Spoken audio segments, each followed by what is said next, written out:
The federal government has expressed readiness to explore more opportunities with China in the areas of economy and infrastructural development in order to boost trade and cultural relations between both countries.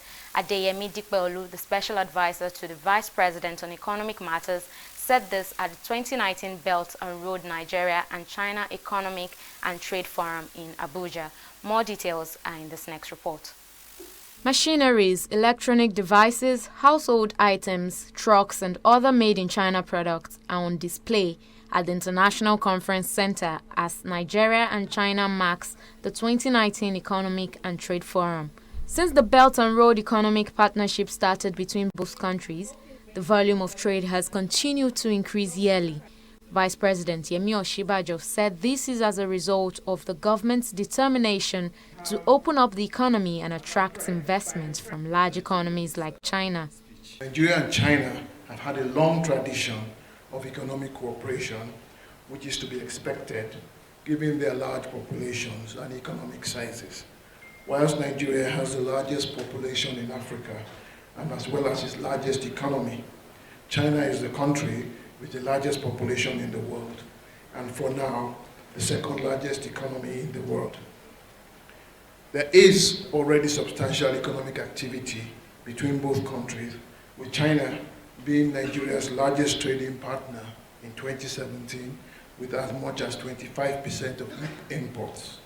The value of exports to Nigeria was about $12.5 billion as compared to imports from Nigeria of about $721 million. When signing the memorandum with Nigeria, President Xi Jinping praised that the relationship between the two countries is in the best period in history and proposed to making China-Nigeria cooperation a model for China-Africa cooperation. Ladies and gentlemen, reviewing the China-Nigeria economic cooperation, we have obtained enormous and spectacular accomplishments in infrastructure construction, investment, trade, and bilateral humanitarian aid. In terms of infrastructure projects, the Abuja-Kaduna Railway, Africa's first modern railway, with Chinese technology and standards, has been delivered in 2016. The terminal buildings in Abuja and Harcourt have been put into service for several months, and the construction of terminals in Kano and Lagos is proceeding smoothly.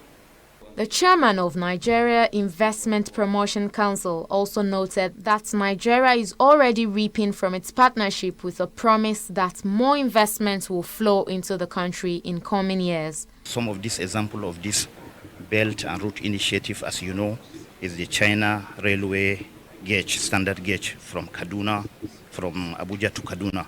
And we have the Mambila hydroelectric dam project that was signed last year, which is almost around $5.something billion project, which is equivalent to 2.1 trillion naira.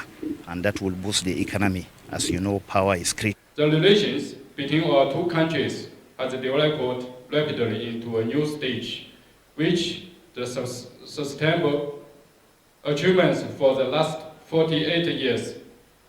Since the ancient Silk Route, China and Nigeria have enjoyed close and inseparable trade exchanges. As the development of the economic, the population, and also our natural resources, and Nigeria consumption market, that will be Nigeria's special competitiveness and advantage of external cooperation. So we need working together to explore all these advantages. Therefore, China-Nigeria economic and trade cooperation is highly complementary and has great potential and broad prospect. Over 100 countries and international organizations are expected to take part in the second leg of the 2019 Economic Trade Forum that will be hosted in Beijing next week.